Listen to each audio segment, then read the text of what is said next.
अरिहंतों को नमस्कार, सिद्धों को नमस्कार, आचार्यों को नमस्कार, उपाध्यायों को नमस्कार। जग में जितने साधु गण हैं, जग में जितने साधु गण हैं, मैं सबको वंदन बार बार। अरिहंतों को नमस्कार, सिद्धों को नमस्कार। ऋषभजित संभव अभिनंदन हो।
राग द्वेष का माही हो,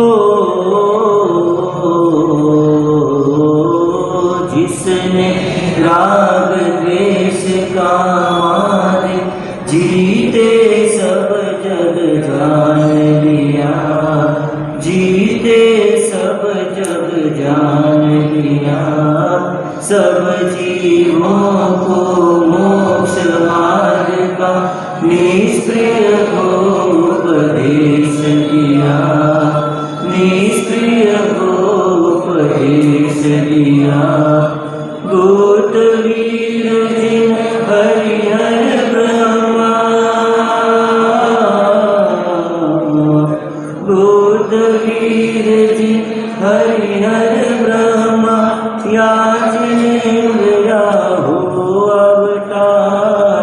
सबके चरण कमल में मेरा वंदन होए बारी बारी। अरिहंतों को नमस्कार, सिद्धों को नमस्कार, आचार्यों को नमस्कार, उपाध्यायों को नमस्कार। जग में जितने साधु गण हैं, जग में जितने साधु गण हैं, मैं सबको वंदन बार बार। अरिहंतों को नमस्कार, सिद्धों को नमस्कार।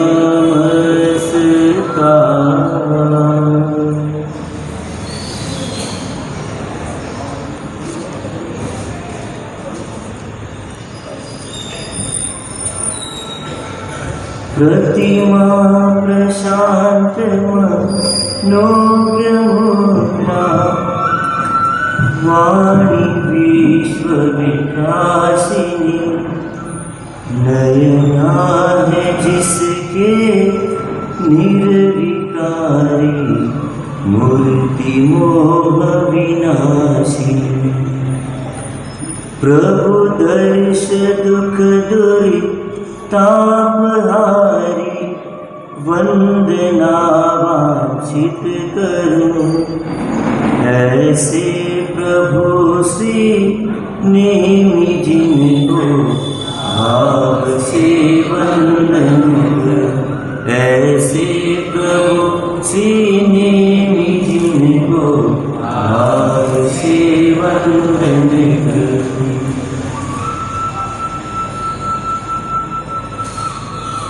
गाजे पंचम कारमा भवविषे भव्यात्मने तारवा मिथ्यामोह अंधकार भणवा सन्मार्ग संस्थापवा वर्ते छे जयवंत अंत करवा संसारना पंदने वंदो मंगल एज शासनपति श्री कृष्णानंदने श्री वीर जिनंदन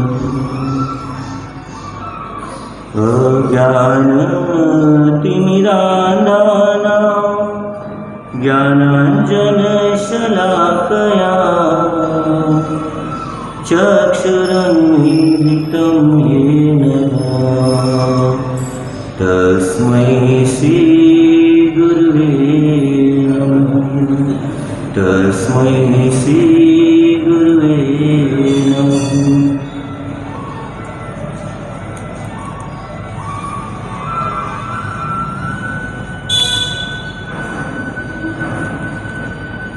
प्रतिमा प्रशांत मनोज्ञ मुद्रा वाणी विश्व विकास में नैना में जिनकी निर्विकारी जी हाँ जिनके नैन उन्हें निर्विकारी ऐसे नहीं निरंजन गिरनार मंडल कंधर मर्दक ऐसे नेमिनाथ परमात्मा से हम जुड़े जा रहे हैं। परमात्मा को अपने मन मंदिर में प्रतिष्ठापित करें। परमात्मा से यही प्रार्थना करें, हे परमात्मा जैसी ये बांसुरी की स्वर लहरियाँ मन को प्रफुल्लित कर रही है ऐसे ही हमारा मन प्रसन्नता से भर जाए। कितना सुहावना माहौल जिस समय नीलनाथ इस धरा पर अवतरित हुए थे उस समय क्या उल्लास भरा होगा, जनमन कितना उल्लसित होगा। आप हम सभी कुछ समय के लिए कुछ देर के लिए भूल जाए कि हम बाड़मेर वासी हैं, हम आराम भवन में बैठे हैं, सब कुछ भूल जाइए और एकाग्र चित्त होकर पहुँच जाइए गिरनार की वादियों में। जी हाँ वही गिरनार जहाँ पर नीलनाथ परमात्मा ने दीक्षा दी, केवल ज्ञान को पाया और अपने केवल ज्ञान के आलोक में सबको आप्लावित होने का, सबको उस ज्ञान गंगा में डूबने का अवसर देने के लिए समूह शरण में बैठकर अपने दिव्य देश में ली।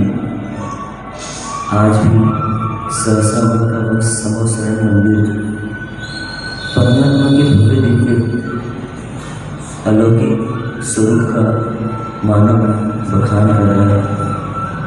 ऐसा वो गिरना, ऐसी वो पावन धरती जहाँ पर साक्षात नेमिनाथ परमात्मा बताए। कुछ देर हम नेमिनाथ परमात्मा से जुड़ने का प्रयास करें, अपने तन मन और सारे अस्तित्व को नेमिनाथ से भर दे।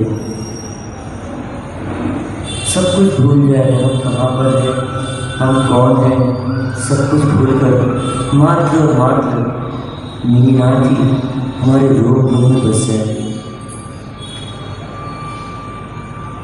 गिरनार नेमिनाथ मरहैये वसोरेना, गिरनार नेमिनाथ मरहैये वसोरेना, गिरनार नेमिनाथ मरहैये वसोरेना, शौर्यपुरी नेमिनाथ मरहैये वसोरेना, गिरनार नेमिनाथ मरहैये वसोरेना, शौर्यपुरी नेमिनाथ मरहैये वसोरेना। दिल में नेमिनाथ को बसा दिया।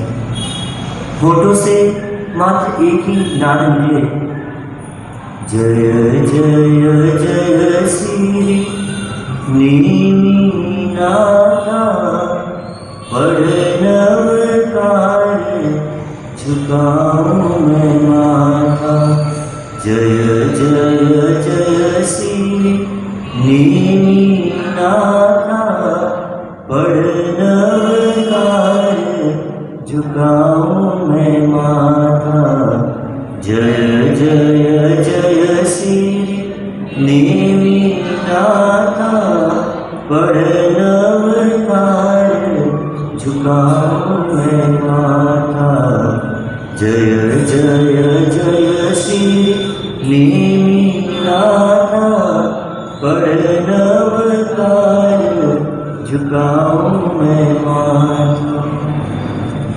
हम जूनागढ़ से होते हुए गढ़ विहार की तलेटी पर पहुँच गए। तलेटी पर हमने चैत्यमूल किया और तलेटी से ऊपर की ओर निहार रहे हैं। मात्र ऊपर बादल दिख रहे हैं। उन बादलों के बीच उस सुनहरी वादी में परमात्मा की गूंज करता है। वह शिखर हमको नीचे से दिख नहीं रहा है, लेकिन भीतर में एक आस है, भीतर में एक प्यास है कि मुझे नेमी निरंजन से मिलना है, नेमिनाथ दादा के दर्शन पाना है। तलेटी से देखते हैं कितना ऊंचा है पर्वत, मैं कैसे चढ़ पाऊंगा। एक मिनट के लिए तो रुक जाते हैं,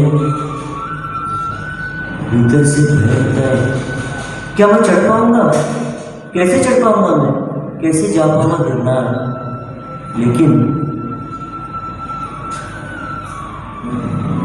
सुंदर बांसुरी की धुन मानो पुकार कर कह रही है, हे चेतन तू घबरा मत,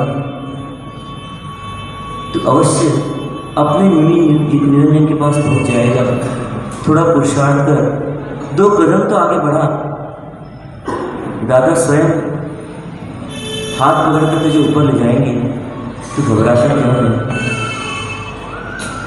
नीचे से देखते हैं परमात्मा मानो शिखर पुरुष हो और हम उनके सामने तलेटी पर खड़े एक बौने से मानव। कहाँ वो महामानव और कहाँ हम बौने से एक अदना से मानव। लेकिन फिर भी अब नेमिनाथ परमात्मा ने हमें संकेत दे दिया है, तब भय किस बात का। तो हम चढ़ने लगे। चढ़ते चढ़ते चढ़ते चढ़ते हम पहुंच गए पहली ट्यूब में,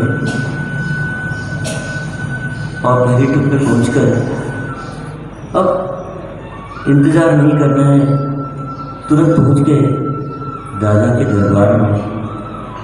और जो दादा के दर्शन हुए, वो दादा कैसे, कितने प्राचीन, इतने प्राचीन वो दादा,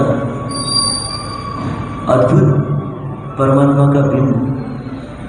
उस बिंब को देखकर मानो ऐसे लगा कि साक्षात दादा ही विराजे हैं, और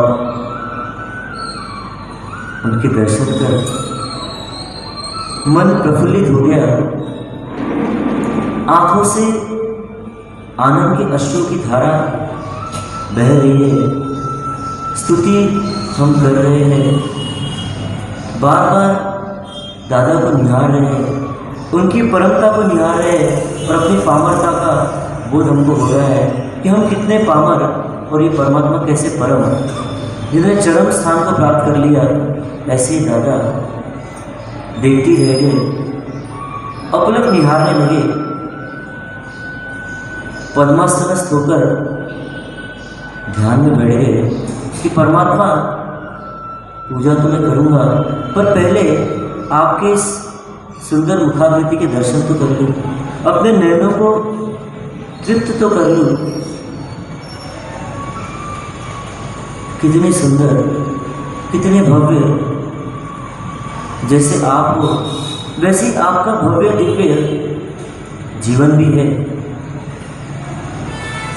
ध्यान की तंद्रा में हम चले गए, और उस ध्यान की तंद्रा में हम चिंतन कर रहे हैं कि परमात्मा का जीवन कैसा रहा होगा। क्या वह माता की कुक्षी में पहली भाव में आ गए, या उनके कुछ भाव हुए। कितने भावों की परंपरा से हमें निमि निरंजन मिले, जानने की जिज्ञासा हुई। उस भक्त को जिज्ञासा जो ध्यान लगाकर बैठा है, और वह भक्त भी हम सबका प्रतिनिधित्व कर रहा है। हमारे मन में जिज्ञासा होती है कि परमात्मा कैसे बने, कैसे उनकी भाव की यात्रा प्रारंभ हुई, क्या क्या मोड़ जीवन में आए, और उन मोड़ में उन्होंने क्या क्या छोड़ा, कैसे अपनी आत्मा को महात्मा और महात्मा से परमात्मा बनाया। उस जीवन की गाथा, उन निमिनाथ की गाथा, जीवन की कथा हमें आज श्रवण करना है, मन में बसाना है।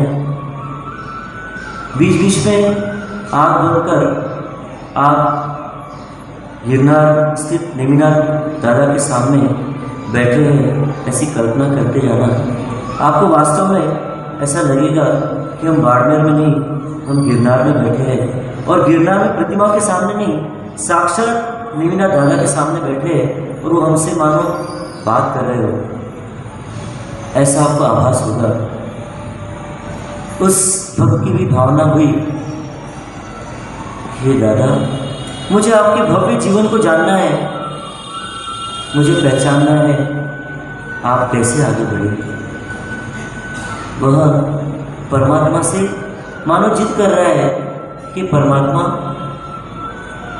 मुझे बताओ ना, अपनी कहानी अपनी जुबानी बताओ ना दादा।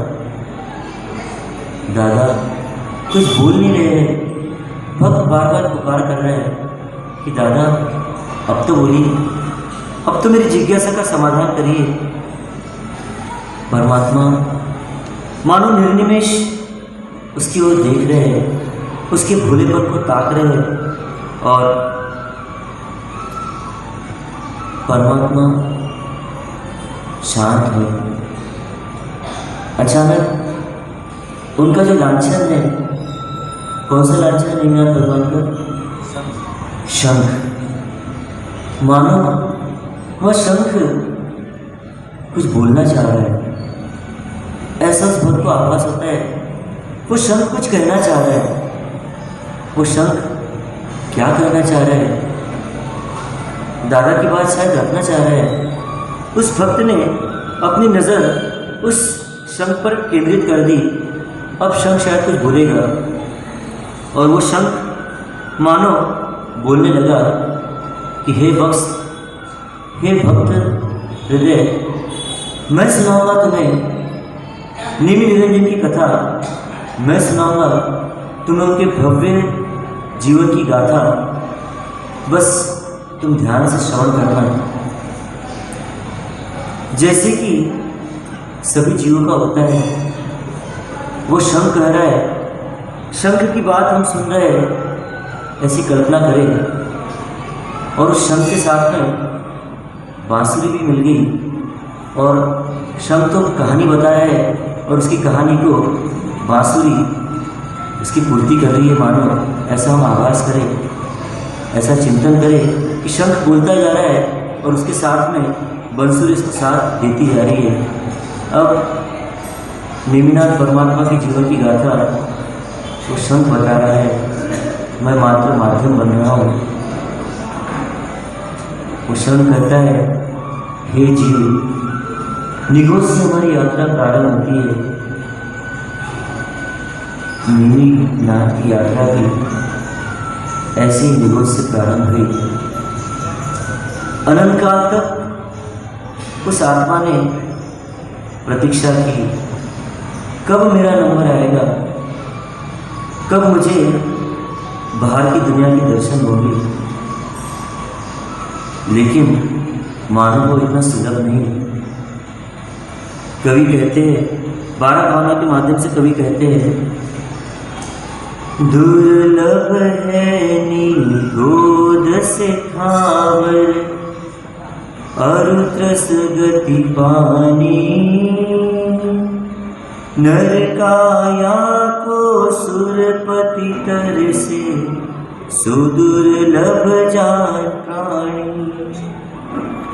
उत्तम देश सुसंगति दुर्लभ, श्रावक कुल पाना, दुर्लभ सम्यक दुर्लभ संयम, पंचम गुण ठाना। क्या कहते कवि? दुर्लभ है निगोज से स्थावर, निगोज से स्थावर तक की यात्रा करना भी दुर्लभ है। उस यात्रा को करके हम आगे बढ़ते गए। ऐसी वह नेमि कुमार की यात्रा प्रारंभ हुई। किसी सिद्ध भगवंत का सिद्ध लोक गमन हुआ तो उस आत्मा को इस संसार में आने का अवसर प्राप्त हुआ। उस अवसर को प्राप्त कर हमारे चरित्र नायक की भी शुरुआत हुई। सावर के कई भोग किए, रस के भोग किए, कभी कहीं गई आत्मा, कभी कहीं गई। लेकिन उस आत्मा की भोग की गणना प्रारंभ कहाँ से हुई? जब सम्यक तो प्राप्त होगा तभी तो भोग की गणना प्रारंभ होगी। हम भी आज तक भटक रहे हैं। क्यों भटक रहे हैं? क्योंकि आत्म साक्षात्कार नहीं हुआ, आत्म मिलन नहीं हुआ। उस कारण संसार में भटक रहे हैं। भटकन चालू है, बिन संकेत हम भटक ही रहे। वो आत्मा भी कभी स्वर्ग की सैर करती है तो कभी वापस सावर में चली जाती है। सावर से निकलती है रस में चली जाती है। कभी बेंद्रिय, कभी तेंद्रिय, कभी चौरेंद्रिय, कभी पंचेंद्रिय बन जाती है। लेकिन पंचेंद्रिय बनकर भी अनादि देश की प्राप्ति हो जाए। मनुष्य देह होने के बाद भी धर्म की प्राप्ति नहीं होती। धर्म के अभाव में दुर्गति में जाना पड़ता है। तिरंज के भोग, नरक के भोग करने पड़ते हैं। उस आत्मा ने भी कई उतार चढ़ाव देखे, इस उतार चढ़ाव करते हुए एक बार मानव भव का अवसर मिला। जी हाँ, ये वही भव जहाँ पर सम्यक दर्शन की प्राप्ति नेमिनाथ की जीव को होगी। पहला भव धन्ना और धनवती के रूप में नेमी और राजा की जोड़ी वहाँ पर भी थी। जीवन आनंद से बीत रहा था। संगीत की ध्वनि के भांति जीवन भी मधुर मधुर बीत रहा था। जीवन में दुख का कोई कारण नहीं था। आनंद से, मस्ती से जीवन चल रहा था। एक बार वन भ्रमण के लिए निकले। वन का वातावरण देखा। वन हरियाली से भरा हुआ है। चारों ओर मानो प्रकृति ने हरी साड़ी पहन ली हो। प्रकृति देवी हरी साड़ी से सजी हुई हो। ऐसा वो दृश्य वन की शोभा को देखते हुए धन्ना और धनवती आगे बढ़ते जा रहे हैं। कई पंछियों की चहचहाट सुनाई देती है। कई झरनों की कलरव सुनाई देती है। कहीं पर मुग्ध हुए मयूर को नृत्य करते हुए देखते हैं, तो कहीं कोई संगीत की धुनी सुनाई देती है। कहीं कुछ और कहीं कुछ। इतना मनोरम आह्लाद देने वाला वह स्थान था। उस स्थान पर वो जैसे आगे बढ़ते हैं, अचानक दृष्टि पड़ती है एक मुनिराज पर यह क्या? मुनिराज धरती पर पड़े हैं, मूर्छा से ग्रस्त है। क्या किया जाए? सोच रहे दोनों, और सोच क्या रहे, करना प्रारंभ कर दिया। शीतोपचार किया और शीतोपचार के द्वारा मुनिराज की मूर्छा दूर हुई। मुनिराज स्वस्थ हुए। उन्हें मुनिराज को वंदन किया। मुनिराज ने धर्म लाभ का आशीष दिया। दोनों पूछते हैं, हे मुनिवर, आपको खेद और थकान के कारण शायद ये मूर्छा आई होगी। यदि आप थकान महसूस नहीं कर रहे हो, यदि आप खेद महसूस नहीं कर रहे हो, तो कृपया ये बनाव कैसे बना, ये बताने की कृपा करेंगे। उस समय तो मुनिराज के चेहरे पर एक मधुर मुस्कान आ गई। वो कहते हैं, हे भाई, संसार में एक क्षण रुकना भी थकान को देने वाला है, और खेद करने लायक तो सारा संसार ही है। इस संसार में खेद के अलावा कुछ भी नहीं। और यह तो थकान विहार के कारण हुई है। मैं एक साथ के साथ में देशांतर जा रहा था। रास्ते में साथ से बिछुड़ गया और दिशा विवेक खो जाने से गलत दिशा में बढ़ गया और लंबे समय की थकान और खेद के कारण मूर्छित होकर इस धरती पर गिर पड़ा।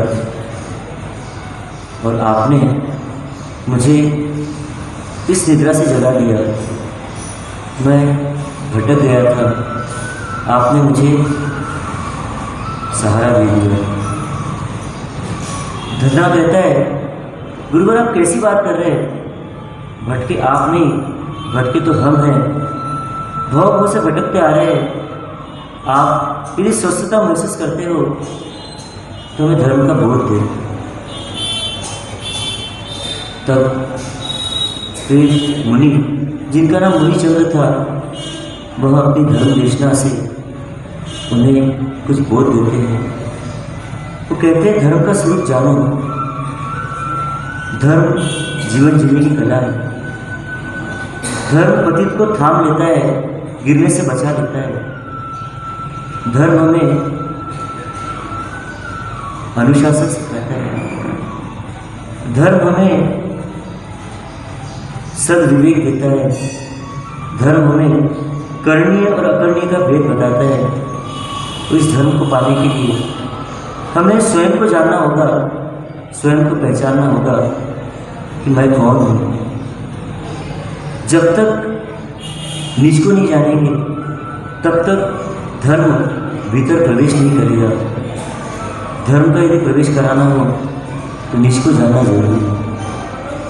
कौन हूँ मैं, कहाँ से आया हूँ, क्या करने आया था और मैं क्या कर रहा हूँ।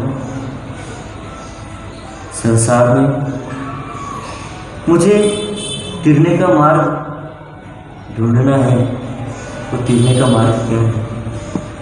तिरने का मार्ग एक मार्ग है, जिनवाणी श्रवण और जिनवाणी को जीवन में उतारकर जीवन को जीवन मुक्त बनाने की कला को सीखना कि धर्म का उद्देश्य है। वो धन्ना कहता है मैं जानता हूँ मैं कौन हूँ, मैं कहाँ का रहने वाला हूँ, मैं क्या करता हूँ, सब तो मैं जानता हूँ। फिर मुझे क्या जानना बाकी रहा? ये गुरुवर थोड़ा प्रकाश डालेंगे तो कुछ समझाते हैं। हे चेतन, तेरी सारी पहचान बाहर की है। तू जिसको अपना कहता है वो तो तेरा है ही नहीं। वो तुझे छोड़कर चले जाता है। जिस पर तूने राग किया वही तुझे दुखी करने वाला बना। अनंत काल की यात्रा में तू झांक कर देख, अपने अतीत में झांक कर देख, क्या हुआ अतीत में।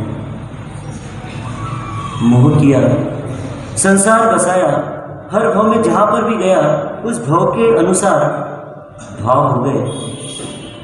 ये जीव जब कुत्ता बना तब भी कषाय की आहार संज्ञा, भय संज्ञा, मैथुन संज्ञा, परिग्रह संज्ञा, उन संज्ञाओं से ग्रस्त रहा। शेर के भाव में गया, वहां पर भी दहाड़ते रहा। सांप के भाव में फुफकारता रहा। भाव में कषायों का बढ़ाने का ही काम किया। आत्मभान कभी हुआ नहीं, उस कारण भटकता ही रहा, भटकता ही रहा। और ये भटकन की अटकन कब होगी? जब स्वयं का भान स्वयं को होगा। मैं कौन हूँ उसे पहचान जाओगे, भटकन तुम्हारी समाप्त हो जाएगी। धन्ना कहता है हे गुरुवर, मेरा मार्ग प्रशस्त करे, मुझे बताए कैसे मैं धर्म में आगे बढ़ूं, कैसे मैं स्वयं को पहचानूं, मैं कौन हूं ये मैं कैसे जानूं। गुरुवर कहते हैं हे वत्स, भेद विज्ञान, भेद विज्ञान के द्वारा जड़ और चेतन को अलग कर दो। महसूस करने का प्रयास करो कि मैं इस जड़ शरीर से भिन्न हूँ, मैं चेतन चिदानंद हूँ। और धन्ना वहाँ पर बैठ जाता है, ध्यान मग्न हो जाता है। धनवती भी पास में बैठी है, दोनों ध्यान कर रहे हैं और ध्यान में अपने आत्मस्वरूप का भान करने का प्रयास कर रहे हैं। मानो उनके दिल से एक आवाज़ उठ रही है, मैं कौन हूँ, मैं आत्मा हूँ, मेरा स्वभाव क्या है, मैं क्या करने आया हूँ, मैं क्या कर रहा हूँ। अपने भव्य स्वरूप का उपहान कर रहे हैं। हम भी उनके ध्यान के साथ में, हम भी ध्यान की मुद्रा आ जाए और चिंतन करें मैं कौन हूँ। उनका चिंतन चल रहा है, आत्मा हूँ मैं, ज्ञान स्वभाव, पर से हूँ भिन्न, शांत स्वभाव, परिपूर्ण हूँ मैं पर से अप्रभावी, आनंद घन में सहज स्वभावी, आत्मा हूँ मैं ज्ञान स्वभावी, पर से हूँ भिन्न शांत स्वभावी, परिपूर्ण हूँ मैं पर से अप्रभावी, आनंद घन में सहज स्वभावी, आत्मा हूँ। चिंतन आगे बढ़ रहा है। शुद्ध स्वरूपी सहजानंदी, ज्ञायक हूँ मैं पूर्णानंदी, अलख निरंजन अखंडात्मा हूँ, अभेदात्मा हूँ परमानंदी, सहज सुखी हूँ मैं आत्मा हूँ, आत्मा हूँ मैं ज्ञान स्वभावी, पर से हूँ भिन्न शांत स्वभावी, रागी न द्वेषी मैं वीतरागी, सबसे जुदा हूँ मैं हूँ बड़े भागी, पर का भोगी निज गुण भोगी, रहता सदा मैं ज्ञानोपयोगी, मोह विजेता मैं आत्मा हूँ, आत्मा हूँ मैं ज्ञान स्वभावी, पर से हूँ भिन्न शांत स्वभावी। पूछता है हे गुरु भगवान, मैं ज्ञान स्वभावी आत्मा तो हूँ पर मैं करता भी तो हूँ ना। वापस दिशा बदली कि मैं सबका करता तो हूँ ना, मैं अपने परिवार का पालन पोषण करता हूँ, मैं स्वयं का ध्यान रखता हूँ, मैं समाज का ध्यान रखता हूँ, करता भी तो हूँ ना। गुरु भगवान कहते हैं आत्मस्वरूप का ही करता है, पर का करता है, स्वयं के भाव का ही करता है। फिर से ध्यान में तल्लीन हो जाओ, फिर से चिंतन करो, करता हूँ मैं किसी पर का करता हूँ, करता स्वयं का पर का अकर्ता, मैं तो अमर हूँ जीता न मरता, माया न ममता मुझ में है समता, चिदानंद हूँ मैं निज में ही रमता, सिद्ध स्वरूपी मैं आत्मा हूँ, आत्मा हूँ मैं ज्ञान स्वभावी, पर से हूँ भिन्न शांत स्वभावी। देह विनाशी मैं हुआ विनाशी, गतियों से निर्गत चिन्मय राशि, गुण रत्नाकर ज्ञान दिवाकर, चंदा सा शीतल स्वपर प्रकाशी, शांत सुधारस मैं आत्मा हूँ, आत्मा हूँ मैं ज्ञान स्वभावी, पर से हूँ भिन्न शांत स्वभावी। जिन चिंतन की धारा बढ़ते जा रही है, उस चिंतन में ही चेतन चिदानंद के साक्षात्कार हो गए। धन्ना से सबकी धन्ना बन गए, सम्यक दर्शन की प्राप्ति हो गई, निज स्वरूप को जान लिया, पहचान लिया, मानो अब कोई नहीं चाहिए, कुछ नहीं चाहिए, बस भीतर के आत्मरस का पान करना है। आत्मरस के पान करने में आत्मा लग गई, सम्यक दर्शन की प्राप्ति हो गई। अब तक जितने भोग किए थे, भले वो कितनी संख्या में हो, लेकिन वास्तव में भोग की गणना तो अब चालू होती है। सम्यक दर्शन हुआ और यह नेमि निरंजन का पहला भाव था। जिस भाव में मुनिचंद्र मुनि के माध्यम से बोध हुआ और बोध को पाकर नेमि की आत्मा ने स्वयं का साक्षात्कार किया, अपने स्वरूप का पान किया और उस स्वरूप में लीन हो गए। समय प्रवहमान था, सुंदर जीवन जीते हुए उस आत्मा का आगे प्रयाण हुआ, पर अब उस आत्मा को सम्यक दर्शन की प्राप्ति हो गई है। अब वो आत्मा मात्र मोक्ष की दिशा में आगे बढ़ेगी। अब वह आत्मा कहीं पर भी भटकेगी नहीं। मात्र कुछ भाव और कुछ भाव बाद वो आत्मा परमात्मा बन जाएगी। वो आत्मा अपना जीवन जी रही है। मुनिचंद्र जी को उन्होंने रास्ता बता दिया, वो अपने रास्ते आगे बढ़ गए और वह भी अपना जीवन जीते हुए आगे बढ़ते बढ़ते शुभ भाव में शुभ संस्कारों को लिए हुए वह आत्मा वहाँ से प्रयाण करती है, उस भाव से आगे बढ़ती है और यह महत्ता व पुष्प सौधर्म देवलों की यात्रा करने वहाँ पर पहुँच जाता है।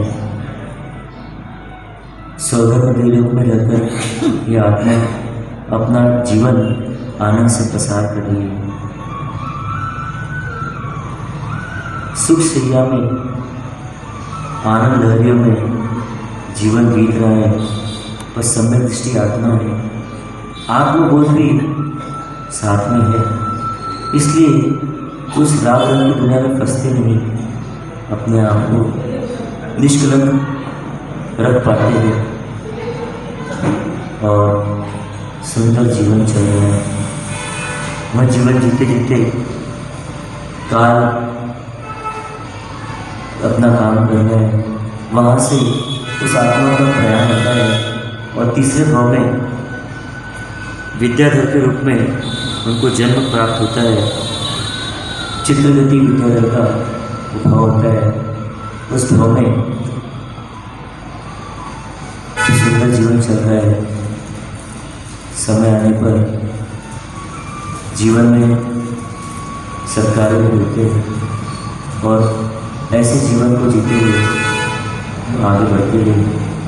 चित्रगति विद्याधर का जीवन भी सत्कार्य करते हुए सदगति की ओर बढ़ता गया और चौथे भाव में वह आत्मा आगे बढ़ते हुए फिर एक बार देवलोक की सैर करती है। जो आत्मा निर्मल हो जाती है, जो आत्मा सम्यक दर्शन को प्राप्त कर लेती है, वह आत्मा निम्न गतियों में नहीं जाती, या तो देवलोक में प्रयाण करती है या मनुष्य लोक में आती है। क्वचित ही किसी तीर्थंकर परमात्मा को सम्यक दर्शन के बाद भी नरक की यात्रा करनी पड़ती है, पर सम्यक दर्शन च्युत होने के बाद यह अवस्था बनती है। अन्यथा सम्यक दर्शन की प्राप्ति के बाद शायद समृद्धि प्राप्त हो तो आत्मा क्वचित ही नरक की यात्रा करती है। जैसे कि श्रेणी महाराजा की आत्मा वर्तमान में दुख भोग रही है, पर भावी के भगवान बनेंगे। ऐसी यह आत्मा भी कभी देवलोक में जाती है तो कभी मनुष्य लोक में आकर अपनी लीला बताती है। महेंद्र देवलोक में यह आत्मा का प्रयाण हो जाता है और अब वहाँ से वहाँ का आयुष्य पूर्ण कर अगले भाव में वह आत्मा अपनी सुवास को फैलाती हुई पांचवें भाव में अपराजित राजा के रूप में जन्म लेती है। अपराजित राजा का भाव, उस भाव में भी जीवन सद्गुणों से भरा हुआ है। बस कुछ ही भावों में तो उस आत्मा को परमात्मा बनना है। वह आत्मा भी अपनी सुवास जगत को देती है, सुंदर जीवन जीते हुए, यथा योगी कार्य करते हुए वह आत्मा वहाँ से प्रयाण कर अब वापस देवलोक की सैर के लिए निकल जाती है और आरण्य देवलोक में वह आत्मा उत्पन्न होती है। सारे देवलोक में खुशियाँ छा जाती है।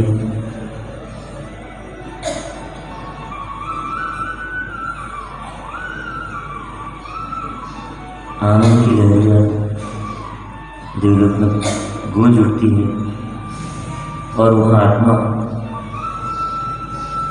अपने प्रयास में लग जाती है। मुझे इन राग में फंसना नहीं है, मुझे तो भगवान बनना है। वह आत्मा वहाँ की सैर करके वापस अब सातवें भाव में प्रवेश करती है। यह सातवां भाव महत्वपूर्ण भाव, उस भाव में ही भगवान बनने की योग्यता उन्हें हासिल होती है। जी हाँ, शंख राजा का भाव, उस सातवें भाव में शंख के नाम से उनका प्रादुर्भाव होता है, जन्म होता है। राजसी परिवार में जन्म हुआ, राजसी ठाट बाट से जीवन बीत रहा है। कालांतर में राजा ही बन गए, पर वो आत्मा जागृत थी। उस आत्मा को पता था मेरा लक्ष्य क्या है, उस लक्ष्य की ओर ही वो बढ़ रही थी। भोगों को कीचड़ मानकर अवसर आने पर सारी राज्य रिद्धि सिद्धि को त्याग के मार्ग पर शंख राजा आगे बढ़ जाते हैं और वहाँ पर साधना करते हुए अपनी आत्मा को कर्मों से रहित करते हुए, कर्मों की निजरा करते हुए, तप के द्वारा कर्मों को खपाते हुए वहाँ पर तीर्थंकर नाम का उपार्जन करते हैं। या बस एक भाव देवलोक का और फिर बस भगवान बनना है। वह आत्मा अपनी साधना करती हुई, आराधना करती हुई अपने जीवन को व्यतीत कर रही है और वहाँ से वह आत्मा ऊर्ध्वारोहण करते हुए स्वर्गलोक की वापस एक बार यात्रा करने के लिए अपराजित नामक देवलोक में उत्पन्न होती है। अब मात्र ये देवलोक का भाव और उसके बाद भाव बंधन से मुक्ति का समय आ जाएगा। जन्म होगा अजन्मा बनने के लिए। जी हाँ, आज हम सभी निमिनाथ परमात्मा का जन्म कल्याणक महोत्सव मनाने के लिए एकत्रित हुए हैं। हम उन क्षणों को भी निहारेंगे जब परमात्मा का चलन हुआ। हम उन क्षणों को भी कल्पना की आंखों से निहारेंगे जब परमात्मा का जन्म हुआ होगा। क्या सुंदर वो माहौल रहा होगा, क्या वहाँ की रौनक रही होगी। वह आत्मा बस अपना आयुष्य पूर्ण कर रही है अपराजित विमान में और वहाँ से चौकर अगली आत्मा कहाँ आएगी, किस नगर में आएगी। अभी जन्म नहीं, अभी तो च्यवन होगा, उसके बाद जन्म होगा। नील निरंजन किसी सौभाग्यशाली माता बनने का अवसर देंगे। मानो वो माता इंतजार कर रही है और इधर वह आत्मा अपराजित विमान से चलेगी और वहाँ से चौकर माता के गर्भ में बधाएगी। कहते हैं उस समय में अर्धन अरिष्ट नेमी वर्षा काल में कार्तिक कृष्णा 12 के दिन पंचामृतर विमानगत उत्तर दिशा में रहे हुए अपराजित नामक विमान से 32 सालों का आयु जो उनका था उसे पूर्ण कर वहाँ से चौकर शौर्यपुरी नरेश समुद्र विजय राजा की सुशील संस्कारी शील गुण संपन्न महारानी शिवा देवी की रत्नकुक्षी में चंद्रयुग के आने पर अवतरित। यहाँ पर परमात्मा का चरण होगा, बोले नीनाथ भगवान की जय। अब परमात्मा का चवन हो चुका है, अब इंतजार किसका है? जन्म का। लेकिन उसके पहले क्या होता है?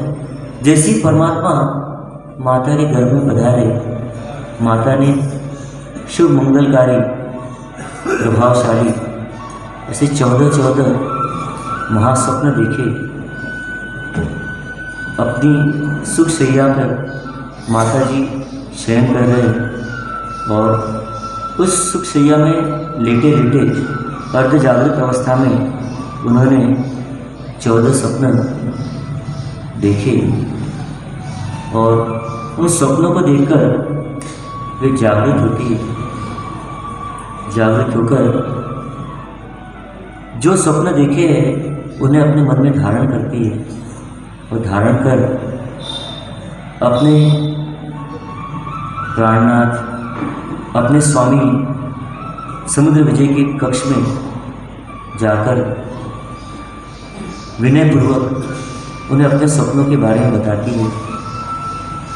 स्वप्नों को सुनकर समुद्र विजय राजा प्रसन्न हो जाते हैं और रानी से कहते हैं, ये शुभ स्वप्न है, अवश्य ही कोई भव्य दिव्य आत्मा आपके गर्भ में अवतरित हुई है और सुबह स्वप्न पाठकों के माध्यम से हम इन स्वप्नों का फलादेश जानेंगे और धर्म जागरण करते हुए शिवा रानी अपनी निद्रा का प्रसार करती है और अपने गर्भ की प्रतिपालना करने लगती है। स्वप्न पाठक आकर फलादेश देते हैं और सुंदर राजकुमार की प्राप्ति होगी ऐसा फलादेश सुनकर राजा रानी प्रसन्न हो जाते हैं। अब रानी शिवा देवी अपने गर्भ का प्रतिपालन कर रही है। 9 माह का काल गर्भ का होता है। उस काल में अपने आप को स्थिर रखकर, अपने आप को संयमित रखकर सारे शुभ कार्य कर रही है और इंतज़ार कर रही है कब वो घड़ी आएगी जब मैं अपने पुत्र के दर्शन करूंगी।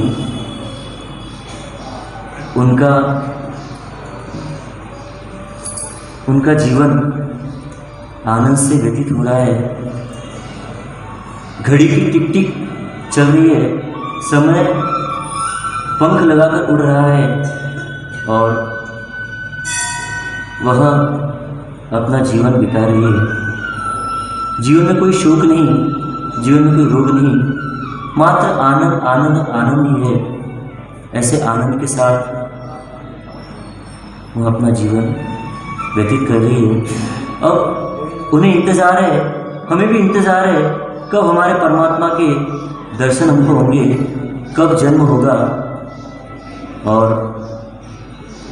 उनको इंतज़ार करना है, हमें भी इंतज़ार करना है। उस बीच हम कुछ एक काम कर लें कि जिससे उनका इंतज़ार और हमारा इंतज़ार भी हमको लंबा ना लगे। इसलिए बीच में थोड़ा सा हम वहाँ से हटकर कुछ नया काम कर ले, कुछ घोषणाएं, कुछ सूचनाएं श्रवण कर ले। वहाँ पर माता जी भी अपना जीवन आराम से व्यतीत कर रही है, हम भी आराम से यहाँ पर विराजे रहे और जो भी यहाँ पर सूचना दी हुई उसे श्रवण कर लेंगे और फिर उसके बाद हम पहुँचेंगे परमात्मा के जन्म के लिए कह सकते हैं। देखिए ये जो लिखा है आपको कि निम्नाथ परमात्मा जो जीव दया के प्रेमी थे, जीवों की करुणा से रथ मोड़ लिया, विवाह नहीं किए, ऐसे निमिनाथ परमात्मा जन्म कल्याण के उपलक्ष्य में उन मुक्त जीवों को भी एक साता पहुँचे, उन मुक्त जीवों को भी त्राण पहुँचे। कहते हैं नारकापि मोदन्ते यस्य कल्याण पर्वसिं पवित्रम तस्य चारित्रम गोवा वर्णयितुम क्षमम।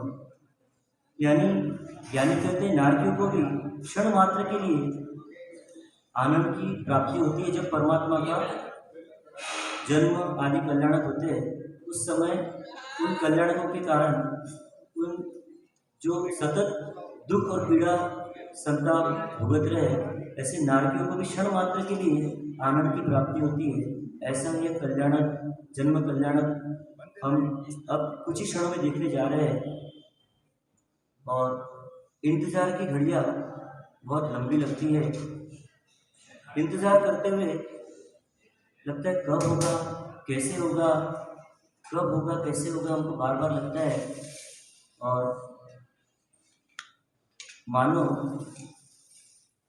इनका इंतज़ार कराने वाली घड़ी भी नववधू की भांति सकुचाती हुई, इठलाती हुई, शने शने धीरे धीरे अपने कदम बढ़ा रही है।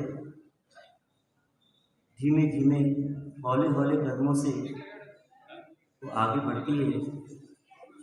जैसे घड़ी टिक टिक टिक टिक। इधर समुद्र विजय राजा भी उत्कंठित है समाचार सुनने के लिए। कब वो क्षण आएगा जब मैं अपने पुत्र रत्न को निहारूंगा। समय का पंछी उड़ रहा है धीरे धीरे, हौले हौले समय का पंछी उड़ रहा है और दिन व्यतीत होते जा रहे हैं। अब एक अद्भुत क्षण के साक्षी हम बनने जा रहे हैं, जब परमात्मा इस धरा को पावन करने के लिए इस धरा पर अवतरित होंगे। बहनें अपने घर से थाली डंडा लेकर आई होगी शायद, और अक्षत भी लेकर आए होंगे, और जो न ला पाए होंगे उनके लिए सबने व्यवस्था भी कर दी है। उस व्यवस्था को ले लेंगे और अब बस इंतजार की घड़ियाँ खत्म हुई। महाराजा समुद्र विजय के मन में चिंता है, कब होगा मेरे लाल का दर्शन। और इधर जगत माता भी अपनी शैया पर विश्राम कर रही है। बस कुछ ही क्षणों में वह आत्मा का अवतरण भवतरण के लिए होगा। जैसे ही हमें परमात्मा के दर्शन होंगे, हम अक्षतों से उन्हें बधाएंगे और थाली बजाकर अपनी खुशी व्यक्त करेंगे। तो आइए शांत हो जाइए।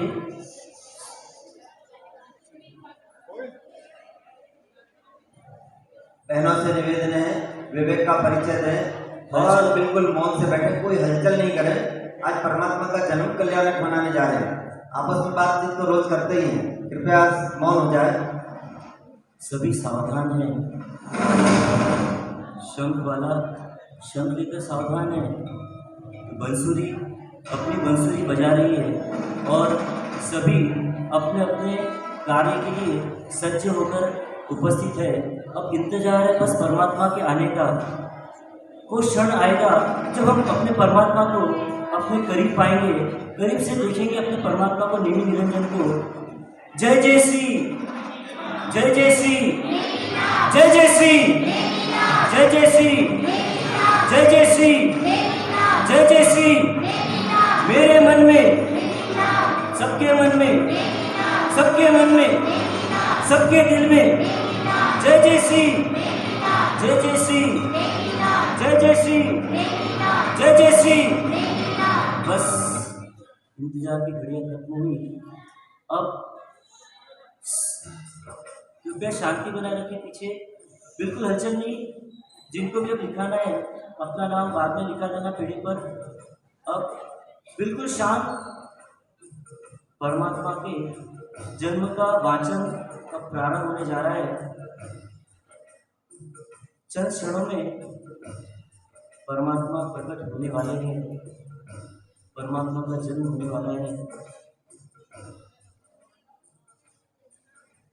गिरनार ननी मीनार मरहैये वसोहेना, गिरनार ननी मीनार मर दिल में वसोहेना, मरवाला ने मीनार मर प्यारा ने मीनार, गिरनार ननी मीनार मर प्यारा ने मीनार, मरवाला ने मीनार सौदावाला ने मीनार, गिरनार ननी मीनार चोरीपुरी ननी मीनार। जी हाँ, इंतजार की घड़ियाँ समाप्त हुई। अब हम चले उस काल में जब शौरीपुरी नगरी में एक दिव्य आत्मा का अवतरण होने वाला है। उस काल, उस समय में, यानी हलचल बिल्कुल नहीं करें, जन्मवाचन हो रहा है, सारी हलचलों को बंद कर दे, मन को एकदम शांत कर दे। जो आया है वो आ गया, नहीं आया वो नहीं आया, किसी चीज़ की हलचल नहीं करे, मन को एकदम शांत कर ले, तब तो आनंद आएगा परमात्मा का। हम परमात्मा का दर्शन तब तो कर पाएंगे जब मन शांत होगा। आपको अपना चित्र दिखना हो पानी में, तो पानी स्थिर रहता है तब चित्र दिखता है, या पानी चंचल रहता है तब दिखता है? पानी जब स्थिर रहता है ना, तो अपने मुख के दर्शन होते हैं। ऐसे ही मन शांत होगा, मन संयमित होगा, तभी तो परमात्मा के दर्शन हो पाएंगे। तो बिल्कुल शांत हो जाए, जो जहाँ पर है वहीं रुक जाए, आंखें बंद कर ले और कल्पनाओं की आंखों से ये चिंतन करें कि हम शौरीपुरी नगरी की राजमहल के बाहर खड़े हैं। हमें भी इंतजार है कब जन्म की घंटी बजेगी, कब जन्म की थाली बजेगी, उसका हम सबको इंतजार है। तो आइए उस इंतजार में मैं भी बाधक नहीं बनना चाहता हूँ, मैं भी परमात्मा के दर्शन करना चाहता हूँ। तो शांत मन से श्रवण करें, हाथ जोड़ लें। उस जिस समय समस्त दिशाएं निर्मल थी, तमाम शकुन जयकारी थे, समग्र देश हर्षित थे, सर्व पृथ्वी पर सुकाल था, सर्वधान्य उत्पन्न थे, सर्वत्र महोत्सव और मंगल प्रवर्तित थे। उस समय श्रावण सुदी पंचमी के दिन चित्रा नक्षत्र में चंद्र योग के आने पर आरोग्यवती शिवा देवी की रत्न कुक्षी से विश्व वंद्य जगत पूज्य श्री नेमिनाथ प्रभु का जन्म हुआ। नेमिनाथ की जय, जय श्री नेमिनाथ, जय श्री, जय श्री, जय श्री, जय श्री, जय श्री, जय श्री।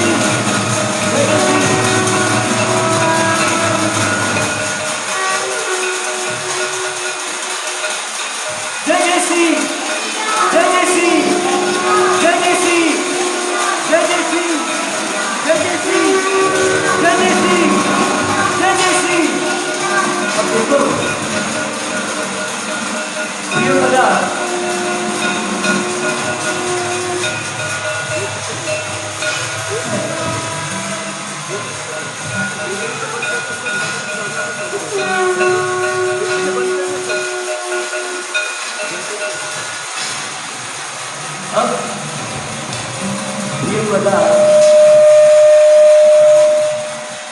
प्रियवदा आ चुकी है और वह सबको बधाई बांटती है। प्रियवदा से बधाई लेकर ही सब जाएंगे। प्रियवदा का नृत्य हो रहा है। देखो हंसी हंसी आई, देखो दौड़ी दौड़ी आई, प्रियवदा बधाई लाई, प्रियवदा बधाई लाई। देखो हंसी हंसी आई, प्रियवदा बधाई लाई, प्रियवदा बधाई लाई। ए नाचती ज्यादा बोलती कम है, देखो देती बधाई, देखो देती बधाई। देखो हंसती हंसती आई, देखो दौड़ी दौड़ी आई, प्रियवदा बधाई लाई, प्रियवदा बधाई लाई। ए आई है, हाँ आई है, प्रियवदा बधाई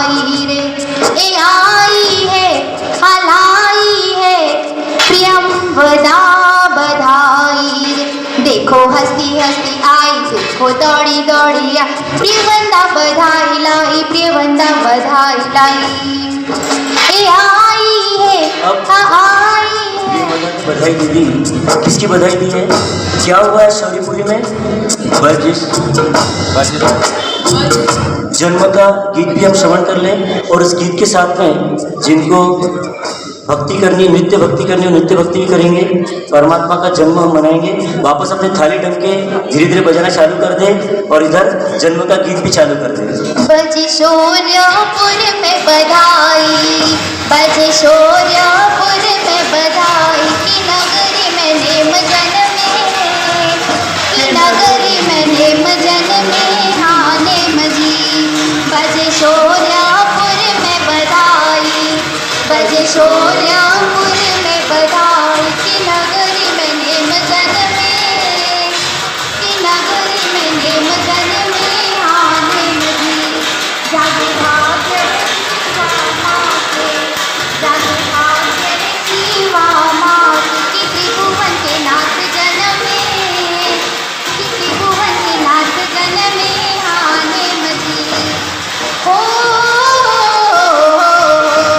बजे शौर्यपुरी में बधाई, बजे शौर्यपुरी में बधाई की नगरी में नेम जन्मे, की नगरी में नेम जन्मे हाँ नेम जी। हो शुभ घड़ी जन्म की आई, शुभ घड़ी जन्म की आई कि स्वर्ग से देव आए, कि स्वर्ग से देव आए हाँ नेम जी। तेरा नयन करे मेरू पर, तेरा नयन करे मेरू कि इंद्र जल भर लाए, कि इंद्र जल भर लाए हाँ नेम जी। तुझे देविया झुलावे पलना, तुझे देविया झुलावे पलना कि मन में मगन होके, कि मन में मगन होके हाँ नेम जी।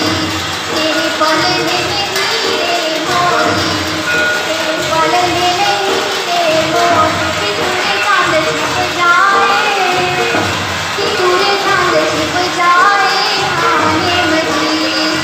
पिता लुटावे मोरे, तेरे पिता लुटावे मोर खजाने सारे खुल जाए, खजाने सारे खुल जाए हाँ नेम जी। बजे शौर्यपुरी में बधाई, बजे शौर्यपुरी में बधाई की नगरी में नेम जन्मे, की नगरी में नेम जन्मे हाँ नेम जी।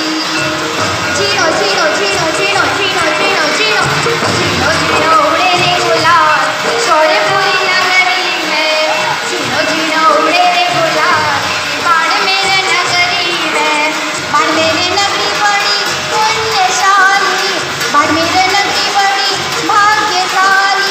जन्म महोत्सव था के उत्सव रो जवाब नहीं, जन्म महोत्सव था के उत्सव रो जवाब नहीं, हाँ जवाब नहीं, जवाब नहीं, जवाब नहीं हाँ जवाब नहीं।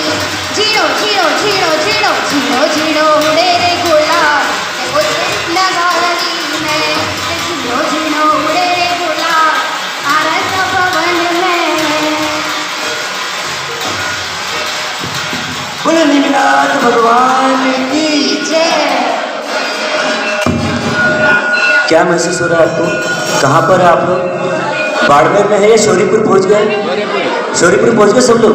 बोले निमिनाथ भगवान की। आवाज कम नहीं आ रही क्या?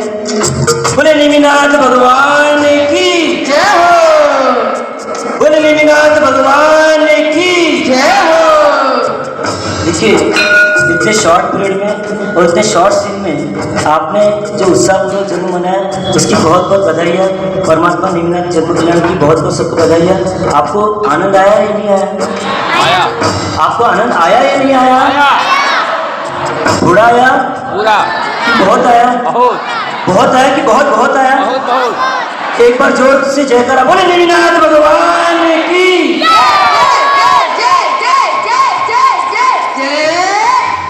बोले नेमिनाथ भगवान की जय। अब इन नेमि निरंजन को यदि प्रतिदिन निहारना हो तो क्या करना पड़ेगा आपको? यूँ तो आपके परिवार वाले आप अगर चाहे भी तो रोज नेमिनाथ जी के दर्शन नहीं कर सकते, लेकिन एक सुनहरा अवसर आया है। 22 फरवरी 2023 22/2/23 गिरनार 108 यात्रा का आयोजित है, सबको विदित ही है। और उस यात्रा में जो शामिल होगा, प्रतिदिन नेमिनाथ दादा के दर्शन होंगे।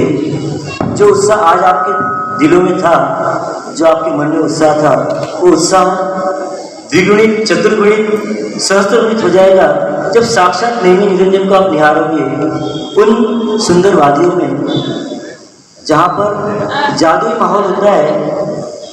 सारी दिशाएं निर्मल पवन को धारण करती है। ऐसी गिरनार की धरती का स्पर्श करने का अवसर प्राप्त होगा। तो जिन्होंने भी अपने फॉर्म नहीं भरे हैं वो अपने फॉर्म अवश्य भर ले, क्योंकि संख्या सीमित है और हमारी संख्या बहुत ज़्यादा है। बाड़मेर का संघ अपने आप में एक गौरववंता संघ है। इस संघ से अधिक उपस्थिति उस गढ़ गिरनार पर हो और हम उस नवानी यात्रा में भाग लेकर प्रतिदिन अपने नेमि निरंजन को निहार सके। इसलिए जिनके भी पास सूचना नहीं पहुंची है वे अपने अड़ोस पड़ोस वालों को सूचना पहुंचा दें, और जिनको सूचना मिल गई है वो फॉर्म ले ले, और जिनको फॉर्म प्राप्त हो चुके हैं वो क्या कर लें, फॉर्म को फिलअप कर दें और सबमिट कर दें, यानी भर दे फॉर्म और जमा करा दें, जिससे सुविधा रहेगी आयोजकों को। तो आप अवश्य अपना फॉर्म भर देवे, घबराइए नहीं, दादा आपकी रक्षा करेंगे। आपको मात्र फॉर्म भरना है और वहाँ पर पहुँचना है, उसके बाद तो सारा काम कौन करेंगे? दादा नेमिनाथ करेंगे, अपने पोते को उंगली पकड़कर यात्रा कराएंगे। इसलिए आप बिल्कुल भय मत करना। जिसकी भी मानसिकता बनती है थोड़ी भी, तो वो अवश्य इस यात्रा का लाभ लेकर अपने जीवन को धन्य बनाए, ऐसी सबसे मंगल कामना। और चतुर्वेद संघ की निष्ठा में 200 से अधिक साधु साध्वी की पहुंचने की संभावना है वहाँ पर। और परम पूज्य आध्यात्मिक गुरु भगवान, युवा मनीषी गुरु भगवान की निष्ठा में ये यात्रा होगी, तो साथ अध्यात्म का नवनीत भी प्राप्त होगा और परमात्मा के दर्शन भी प्राप्त होंगे। द्रव्य और भाव से हम यात्रा कर पाएंगे, क्योंकि जिन्होंने भी उद्धार किया है, यहाँ कुछ बहनें बैठी उद्धार में, तो उद्धार कैसा लगा आपको? अध्यात्म से ओत प्रोत, आत्मा की बात जहाँ होती है, ऐसे अध्यात्म योगी का दरबार होता है। और ऐसे अध्यात्म योगी की निष्ठा में ये आयोजन होने जा रहा है। तो जिसकी भी भावना है अपना अपना फॉर्म शीघ्रता से फिलअप करके जमा करा देंगे। और साथ ही यदि आपको आज आनंद आया है तो कल हमारा आनंद और बढ़ जाएगा, क्योंकि आज तो परमात्मा का जन्म हुआ है। कल क्या होगा? परमात्मा की दीक्षा होगी। तो जिन जिन की भावना है उनकी दीक्षा को देखने की, तो वे अवश्य समय पर पधार जाए प्रवचन के समय। और कैसे परमात्मा दीक्षा लेने जाते हैं सहसा वन में, उसकी एक सुंदर झांकी यहाँ पर प्रस्तुत की जाएगी। तो अवश्य पधारें और परमात्मा की दीक्षा कल्याण के भरघोड़े में हम शामिल होने का प्रयास करें। और आज रविवार तो नहीं है, लेकिन फिर भी आज एक विशेष पर्व है, परमात्मा का जन्म कल्याणक महोत्सव है। इसलिए आज जो रेगुलर प्रवचन है वो विराम था उसका। बाकी का दोपहर का क्लास, शाम की क्लास और कल सुबह की स्वाध्याय कक्षा जैसी चल रही थी वैसी चलती रहेगी, उसमें कोई परिवर्तन नहीं है। और सभी आनंद मनाए, आज परमात्मा का जन्म हुआ है और कल परमात्मा की दीक्षा होगी। और एक दिन के बाद परमात्मा पार्षद का निर्वाण भी होगा। तो सब कल्याण को मनाएंगे, आप परमात्मा भक्ति में जुड़े। आज ओम ह्रीम श्रीम नेमिनाथ भगत नमो की 20 माला आप फेर सकते हैं। 12 फेरी, 12 खमासना, 12 स्वस्तिक और 12 दोष अवसर ये करके इस पर्व की आराधना कर सकते हैं। इनके उपास एकादशी आदि की आराधना करें और अपने आप को नेमिनाथ परमात्मा से जोड़ने का भाव बनाएं। ओम शांति।